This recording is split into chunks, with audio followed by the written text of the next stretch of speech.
So hey everyone, welcome or welcome back to my YouTube channel and in another important update regarding DSSB। जैसे कि आप सभी लोगों ने अभी तक जो DSSB का एग्जाम कैलेंडर आउट हुआ है आप लोगों ने उसको देख लिया होगा। एंड आई एम श्योर जब से आपने देखा है तब से आपका स्ट्रेस और एंजाइटी दोनों के लेवल बहुत ज़्यादा बढ़ते ही जा रहे होंगे। एंड अब तो आप लोग ये भी परेशान है कि एडमिट कार्ड कब आएगा। आप लोगों के बहुत सारे क्वेश्चन थे, मैंने देखा कि बहुत सारे लोगों ने पूछा हुआ था कि एडमिट कार्ड कब आएगा कब आएगा।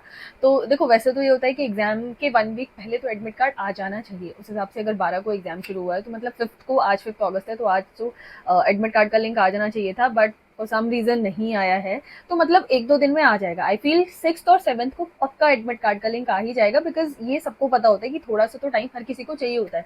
बहुत सारे लोग आउट ऑफ स्टेशन से आ रहे होंगे, है ना, हर कोई दिल्ली का नहीं होगा। अब जो बहुत ज्यादा इंपॉर्टेंट क्वेश्चन था कि नर्सिंग ऑफिसर की एग्जाम डेट तो आ गई, बट व्हाट अबाउट एएनएम की वैकेंसी और व्हाट अबाउट पीएचएन की वैकेंसी, बिकॉज बहुत सारे लोग हैं जो सिर्फ इन 2 पोस्ट को भी टारगेट कर रहे हैं, साथ में भी और सिर्फ इन 2 पोस्ट को भी। तो मैं बता दूं, पिछली बार तो क्या हुआ था, एएनएम और नर्सिंग ऑफिसर इन्होंने साथ में ही किए थे। इस बार सिर्फ नर्सिंग ऑफिसर का है, तो मतलब सितंबर के बाद आप एएनएम और पीएचएन के एग्जाम की भी उम्मीद रख सकते हैं, बिकॉज अब डीएसएसबी ने नर्सिंग कैडर को लेना शुरू कर दिया। अगर नर्सिंग ऑफिसर की जो 1500 सीट्स थी, इतनी जो बड़ी सीट्स थी, उस पर तो एग्जाम वो कंडक्ट कर ही रहा है, तो अब नेक्स्ट जो टर्न होगी वो एएनएम की होगी और पीएचएन की होगी। जो ज्यादा कैंडिडेट्स थे वो नर्सिंग ऑफिसर वाले एग्जाम के लिए ही थे। पीएचएन के लिए आई गेस 30,000 के आसपास लोग हैं जो पीएचएन का एग्जाम देने वाले हैं। एएनएम के लिए भी कुछ ऐसा ही कुछ नंबर है। तो इसके बाद वो नर्सिंग वाला, मुझे लगता है नर्सिंग फील्ड के सारे एग्जाम वो इसके बाद खत्म कर। अब एक और इंपॉर्टेंट बात कर लेते हैं, इस वीडियो में बहुत सारी चीजें बताने वाले हैं हम। एक और इंपॉर्टेंट बात कर लेते हैं कि बहुत सारे लोग पूछ लेते हैं हम डीएसएसबी एएनएम का एग्जाम देना चाहते हैं तो हम क्या पढ़ें। नर्सिंग में ना मुझे लगता है कि फेमस 5-6 बुक्स हैं, 6-7 बुक मान लो, इसी में से हर कोई पढ़ता है। इसी में से कुछ बुक्स पढ़ के किसी का सिलेक्शन हो जाता है और इसी में से कुछ बुक पढ़कर भी किसी का सिलेक्शन नहीं होता है। तो जो हमारे लिए जो इम्पोर्टेंट है वो है कि हम स्टडी किस तरीके से कर रहे हैं, प्लस हमने जो भी पढ़ा है हम उसको कितना याद कर पा रहे हैं, प्लस कितना कोरिलेट कर पा रहे हैं। बिकॉज कोई भी क्वेश्चन जो है वो सीधा बुक से तो नहीं बनेगा, है ना, सीधा वो कोई भी बुक खोल के सीधा क्वेश्चन तो नहीं उतारेंगे, उनकी भी अपने कुछ क्राइटेरियाज होते होंगे। तो हमें क्या करना है कि सबसे इंपॉर्टेंट आप अपनी थ्योरी को बहुत अच्छे से पढ़िए। उसके बाद जिस भी बुक को आप पढ़ रहे हैं उस बुक के क्वेश्चंस को बहुत अच्छे से लगाइए। अगर कोई क्वेश्चन है, उसके 4 ऑप्शन में से एक ऑप्शन सही है, तो आपको बाकी के 3 ऑप्शन पे भी देखना है कि वो ऑप्शन सही क्यों नहीं है और ये ऑप्शन किस क्वेश्चन में हो सकते थे। अगर आप इस तरीके से, मतलब बुक का सिर्फ रट्टा नहीं लगाना है आपको कंसेप्ट अच्छे करके, कंसेप्ट अच्छे समझ के, बेस स्ट्रॉन्ग करके तब आपको क्वेश्चंस लगाने हैं। डेडिकेटली एएनएम की बात कर लेते हैं। अगर आपने एएनएम का सिलेबस देखा हो तो एएनएम का सिलेबस भी हमारे जो जीएनएम कोर्स की तरह है, उसी की तरह है। बीएससी का कोर्स थोड़ा सा मुझसे ज्यादा ऊपर बोलूंगी क्योंकि बीएससी में बायोकेमिस्ट्री ये वाले सब्जेक्ट्स भी होते हैं। अदरवाइज जो नर्सिंग का मेन सिलेबस है, जैसे गायनी हो गया, पीड्स हो गया, ऑब्स हो गया, ये सब कम्युनिटी हो गया, ये सब ऑलमोस्ट सेम है। तो अगर आप एएनएम की बुक्स भी देखोगे ना तो जेएनएम की बुक्स और बीएससी की बुक्स के इन नर्सिंग सब्जेक्ट्स में चीजें सिमिलर हैं। तो मतलब जो एग्जाम पेपर भी आता है ना, एक तो नॉन नर्सिंग पार्ट तो बिल्कुल वैसा ही आएगा जैसा उसमें आता है, बिकॉज दोनों ही जो कोर्सेज है वो 12th के बाद होते हैं। 12th तक की ही मैथ्स पूछी जाती है दोनों ही एग्जाम में।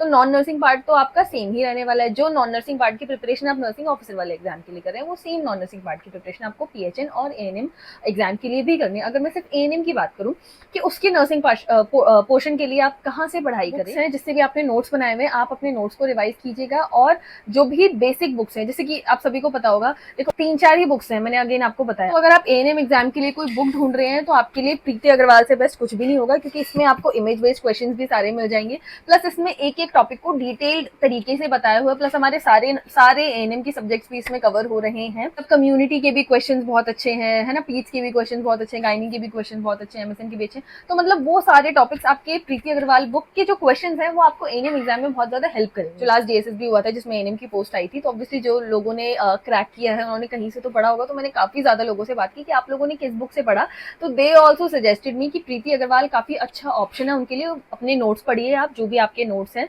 है ना। और उसके अलावा बुक्स की अगर आप बात करें तो आप प्रीति अग्रवाल को रेफर कर सकते हैं, बिकॉज उसके क्वेश्चन आपके लिए बिल्कुल अच्छे रहेंगे। कोई भी एग्जाम होता है तो वो थोड़े क्वेश्चन बेसिक पूछता है, थोड़े एवरेज पूछता है, थोड़े टिपिकल पूछता है। और एवरेज तो इसमें अच्छे हैं ही, प्लस इसके टिपिकल क्वेश्चंस भी आपके एएनएम के एग्जाम के लिए बहुत ज्यादा हेल्पफुल रहेंगे। प्लस अगर आप दोनों एग्जाम की प्रिपरेशन कर रहे हैं, आप एएनएम की भी कर रहे हैं और आप नर्सिंग ऑफिसर की भी कर रहे हैं, दोनों को टारगेट कर रहे हैं, तो भी Preeti Agrawal is one of the best option. क्योंकि और जो बुक्स है उसमें या तो सब में पीवाईक्यूज ही है, nursing officer exam, nursing officer भी करना है और मुझे एएनएम का एग्जाम भी क्रैक करना है, तो भी आपके लिए प्रीति अग्रवाल बहुत अच्छा ऑप्शन है। क्योंकि प्रीति अग्रवाल को कवर करके आप एएनएम की तो 100% प्रिपरेशन कर सकते हैं, एंड डीएसएसबी की लाइक नर्सिंग ऑफिसर वाले एग्जाम की भी आप 70 to 80% प्रिपरेशन सिर्फ इस बुक से ही कर सकते हैं।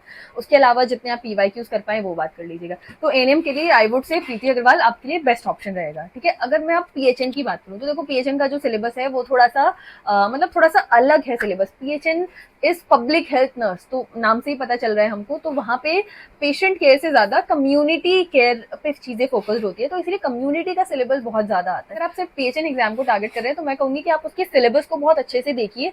कम्युनिकेबल डिसीजेज, कम्युनिटी का पूरा सिलेबस, ये वाली चीजों से जितने क्वेश्चन बन सकते हैं, तो उनकी थ्योरी भी आप बहुत अच्छे से कीजिएगा, प्लस जितने क्वेश्चन इनसे बन सकते हैं आप उन चीजों पे फोकस कीजिएगा, मतलब सिलेबस ओरिएंटेड स्टडी कीजिएगा अगर आप सिर्फ पीएचएन को टारगेट कर रहे हैं, बिकॉज सीट्स बहुत ही ज्यादा कम है एंड उतनी कम सीट्स पर तो भी 30-35 हजार लोग दे रहे हैं, तो कॉम्पिटिशन इसमें भी रहेगा। एंड जिन लोगों को नहीं पता तो मैं बता दूं, पीएचएन के एग्जाम में 100 मार्क्स की नॉन नर्सिंग जैसे इन बाकी 3 एग्जाम्स में आ रही है, पर जो उनकी नर्सिंग है वो 200 मार्क्स की है, मतलब उनका एग्जाम 300 क्वेश्चन का है और 3 घंटे का पेपर है, तो लेवल थोड़ा सा ऊपर है अगर मैं नर्सिंग ऑफिसर से कंपेयर करूँ तो पीएचएन के लिए आपको स्टडी करने के लिए थोड़ी सी और ज्यादा मेहनत करनी पड़ेगी, सिलेबस से रिलेटेड आपको क्वेश्चन ढूंढने पड़ेंगे, ये सब तो करना ही है नॉर्मल चीजें, बट इसके अलावा आपको इन चीजों पर सब्जेक्ट जो उसका टॉपिक है, जो उसका सिलेबस है, उन पर आपको थोड़ी सी ज्यादा मेहनत करनी होगी। तो ये थी कुछ एएनएम और पीएचएन एग्जाम से रिलेटेड। नॉन नर्सिंग पार्ट पे बहुत अच्छे से मेहनत कीजिएगा, बिकॉज अगर 100 मार्क्स की नर्सिंग है, चाहे आप एएनएम के लिए प्रिपेयर कर रहे हो, चाहे आप नर्सिंग ऑफिसर के लिए, चाहे आप दोनों के लिए, अगर 100 मार्क्स की नर्सिंग है तो 100 मार्क्स की ही नॉन नर्सिंग है।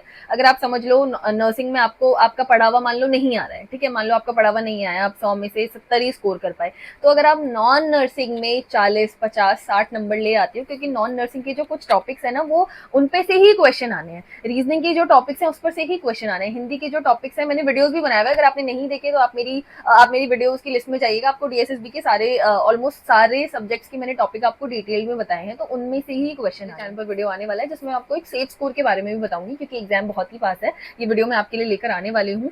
एंड एक और इम्पोर्टेंट चीज, एक और इम्पोर्टेंट अपडेट जिसके लिए आप में से बहुत सारे लोग वेट कर रहे थे, पीवाईक्यू डीएसएसबी का नॉन नर्सिंग पार्ट, मैंने एसजीपीजीआई का non nursing part live session किया था, आप में से बहुत सारे लोगों ने मुझे पर्सनली मैसेज किया कि वो काफी ज्यादा हेल्पफुल रहा, उस टेक्निक से आप सीख पाए और एग्जाम में क्वेश्चन सॉल्व कर पाए, तो मैंने सोचा मैं डीएसएसबी का नर्सिंग ऑफिसर का भी पीवाईक्यू का एक लाइव सेशन लूं, तो या तो आज शाम को या फिर कल, इन 2 दिन में वो पीवाईक्यू का नॉन नर्सिंग का लाइव सेशन भी आने वाला है, एंड आई रियली होप कि आप लोगों के लिए बहुत ज्यादा हेल्पफुल होगा। मैं इंस्टाग्राम पे और अपने टेलीग्राम पे अपडेट कर दूंगी whenever I will be making live, तो आप सभी लोग आ जाइएगा, आप सभी लोग होंगे तो पीवाईक्यू सॉल्व करने में और भी ज्यादा अच्छा लगेगा।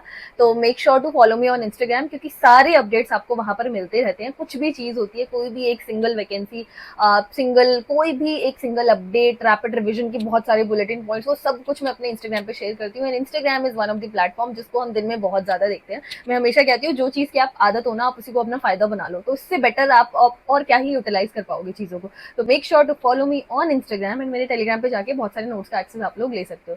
तो चलो मिलते हैं अब हम नेक्स्ट वीडियो में, तब तक के लिए आप लोग अपना ध्यान रखिए, बहुत अच्छे से पढ़ते रहिए, एडमिट कार्ड आज नहीं तो कल, डेडिकेटेड रहिए, फोकस रहिए, ये 15 दिन आपके जीवन को निर्धारित करने वाले हैं, तो इन 15 दिन को उतनी ज्यादा इंपॉर्टेंस देनी है आपको। अपना ध्यान रखिए, खुश रहिए, मोटिवेटेड रहिए, मिलते हैं नेक्स्ट वीडियो में, bye bye, thanks for watching.